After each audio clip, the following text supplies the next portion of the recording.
So the strategy God is giving us, number one, the deliverance of those that God will use.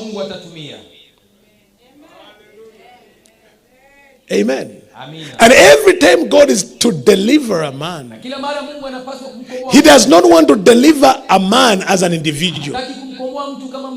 He delivers his house.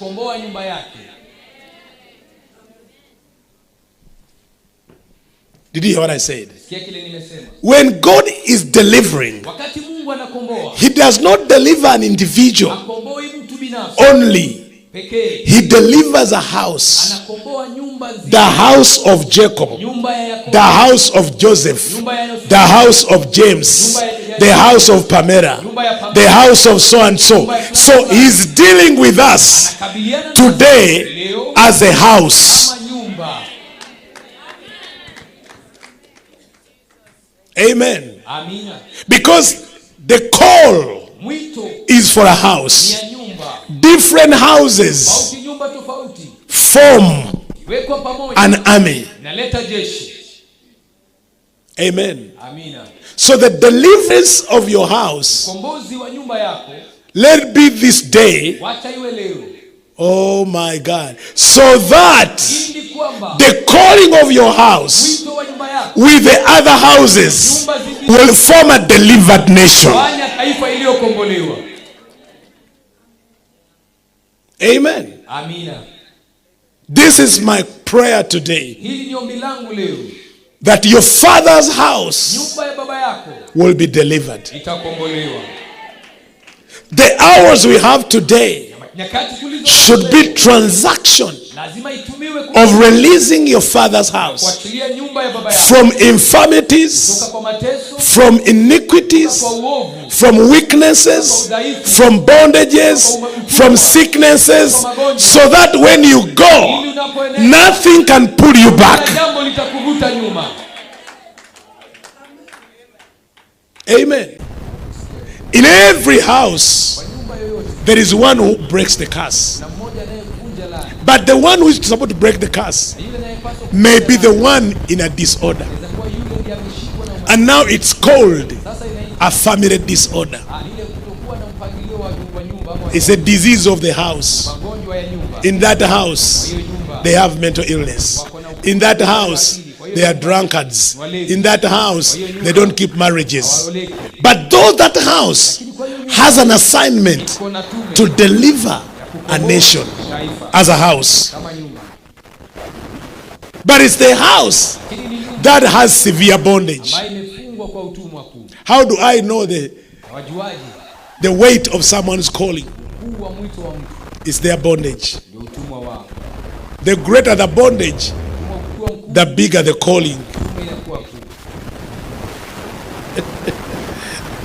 Amen. When you see someone with unique bondages, uncommon bondages, that tells you that no one brings a machine gun to hunt a rat.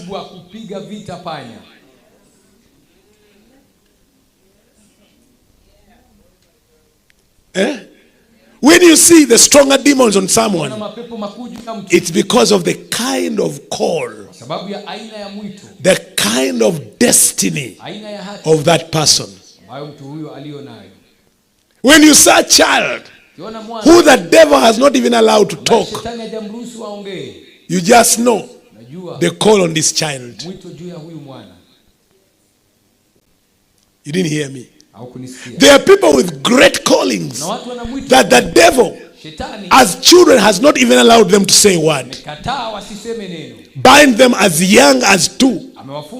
You call it autism. But you do not understand.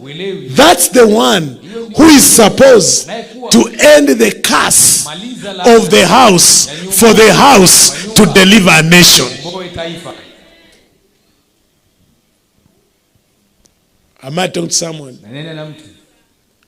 And the day you identify the altar that is blinding him, the altar that is silencing him. The day you understand that altar, dislodge it and raise a proper altar, that soul will be redeemed, that soul will be delivered, and his deliverance will be the testimony of the house, and the testimony of the house is the authority that delivers a nation, because a testimony becomes an authority. You didn't hear me. A testimony is the authority.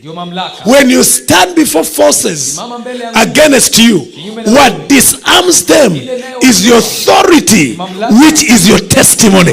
They overcame him by the words of their testimony and the blood of the Lamb. Amen. Every house that delivers a nation has a testimony. Oh my, I haven't heard.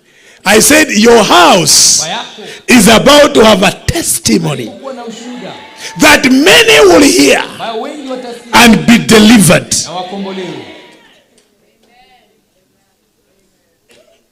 I have preached thousands of sermons and teachings for the last 25 years, but I did not touch the world until last year when my testimony was released, and it has reached millions all over the world. It's not my sermons, it's the testimony.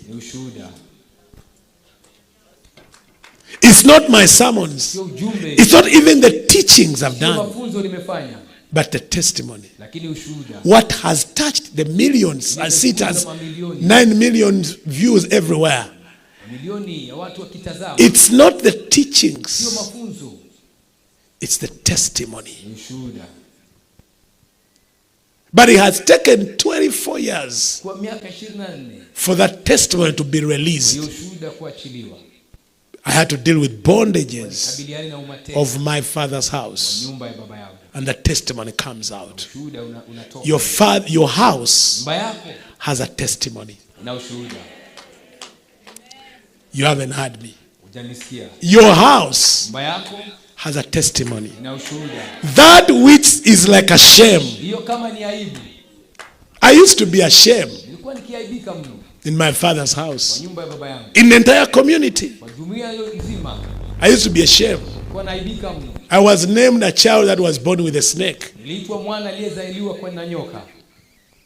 because that's what they said. And I was to be the shame of the whole clan and tribe. But I am now the story of deliverance. Not only my testimony, but the deliverance of my people. Because my testimony has given you authority to deliver those that are bound, as they are going to be delivered today. You cannot say, I don't need deliverance, but I'm going for ministry.